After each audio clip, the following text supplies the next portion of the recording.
Imagine this. You're sitting on a plane, seatbelt on. The engines are loud, steady, everything feels normal. Then suddenly that sound changes, not stops completely, just fades. Now here's the scary part. This isn't during cruise. This isn't when the plane has time. This happens right after takeoff. The plane is heavy, it's low, and it doesn't have much room to recover. This is what pilots call the worst possible moment. At this point, the aircraft is still climbing. There's barely any altitude, and every second matters. Most people think planes have two engines, so we're fine. And usually that's true. But what if something goes wrong before the plane has enough speed? No panic yet. Just a quiet, uncomfortable question. Backhand index pointing right. Does the plane have enough energy to stay in the air? Inside the cockpit, this is where things get intense. The pilots don't have time to debate. They don't have time to think. They have seconds to decide. Do they keep climbing? Do they level off? Or do they prepare for something no passenger wants to imagine? Here's what most people don't know. Planes don't fall out of the sky when power is lost. They glide. But gliding right after takeoff is very different than gliding at cruising altitude. And that difference can change everything. Now here's where things get real. The moment power drops, the plane doesn't panic. Physics takes over. And physics doesn't care how expensive the aircraft is. Right after takeoff, the plane is still slow. It's heavy with fuel, and it hasn't built up much energy yet. That energy comes from speed and altitude. And right now, the plane barely has either. This is the danger zone pilots talk about, because without enough speed, the wings can't produce the lift they need. So the first rule is simple. Do not let the nose come up. That sounds backwards, right? Most people think climbing saves you. But here's the catch. If the pilot pulls up too much, the plane can lose airflow over the wings. And that's when things get ugly. So instead, pilots do something that feels wrong. They push the nose down, just a little. Not to dive, but to keep the air flowing smoothly over the wings. This gives the plane one thing it desperately needs: control. Because even without power, a plane with airflow is still a plane. It can still turn, it can still glide, and it can still be guided. Now here's something most passengers never realize. At this moment, the pilots aren't trying to save the plane. They're trying to buy time. Time to stabilize. Time to understand what failed. Time to make the next decision. And that decision depends on one question. How much sky do we actually have left?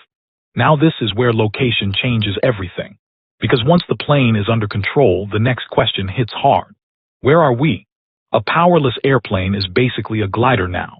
And every glider has a limit. That limit is called the glide window. Think of it like this. For every mile of altitude, the plane can glide several miles forward. But right after takeoff, that distance is short. Very short. This is why pilots don't just look outside. They picture a circle in their mind. Everything inside that circle is reachable. Everything outside it is not. And that circle is shrinking, fast. Now imagine this happens over open land. Fields, clear areas, even empty roads, not perfect, but possible. The pilots have options. They can aim for space. They can line up the aircraft. They can control the descent. But now imagine a different situation. The plane is over a city. Buildings everywhere. No clear gaps. No easy choices. This is where training matters most, because pilots aren't thinking about landing safely anymore. They're thinking about reducing risk, keeping the wings level, avoiding sharp turns, managing speed.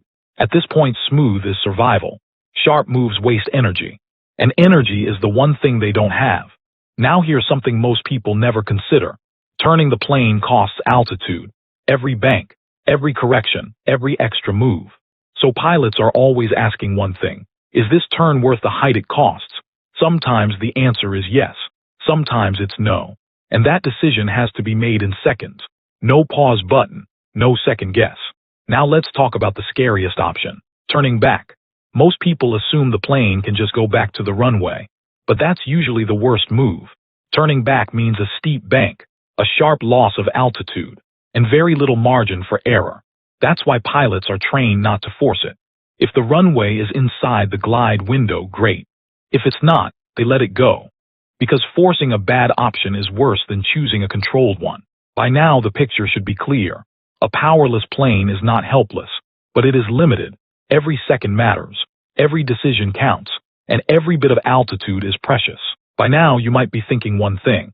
If the engines are quiet, what's actually keeping the plane alive? Here's the surprising part. Even without engine power, the airplane is not off. Not even close. The moment the engines lose thrust, backup systems step in. Automatically. No switches. No delays. First, electricity. Modern airplanes have emergency power sources that don't rely on the engines. Batteries, backup generators, and in some cases, a small device called a ram air turbine. It's basically a tiny propeller that drops into the airflow. As long as the plane is moving, it spins. And as long as it spins, critical systems stay powered. That means instruments, flight controls, navigation, enough to fly the plane. Now let's talk about the cabin, because here's something most passengers don't notice. The lights don't suddenly go dark. The screens don't instantly shut off. The plane doesn't feel like it's falling. In fact, for many people, it feels almost normal. That's intentional. Airplanes are designed to hide problems from the cabin for as long as possible, not to be sneaky, but to prevent panic. Behind the scenes, though, the cockpit is fully awake. Pilots are checking checklists, verifying systems, confirming what's still available. They're not rushing.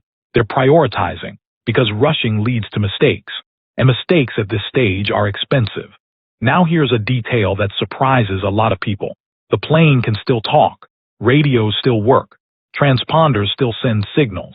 Air traffic control can still see the aircraft, which means the plane is not alone. Help is already watching. Controllers are clearing airspace. Emergency services are getting ready. Options are being shaped in real time, all while most passengers are still looking out the window, unaware that anything unusual is happening. And that's the goal. Because when people stay calm, everything else gets easier. By now, the picture should be clear. A plane without power is not a free-falling machine. It's a system, a process, a series of decisions made under pressure.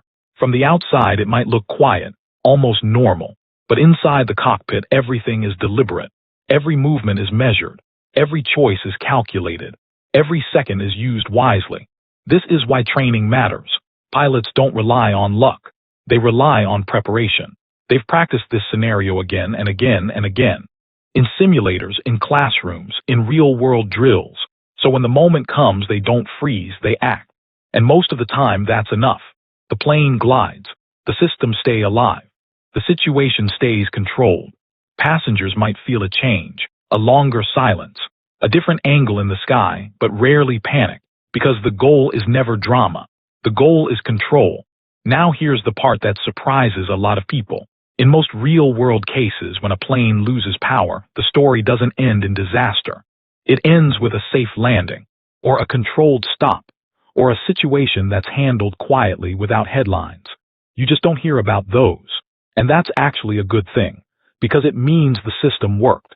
So the next time you're on a plane and you hear the engines change or the cabin goes a little quieter, remember this. There's a plan, there's training, and there are people up front who know exactly what to do.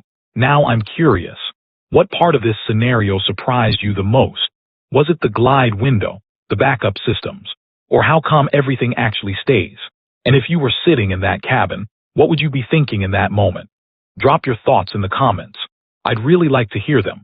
And if you found this breakdown helpful, let me know what scenario you want us to explore next.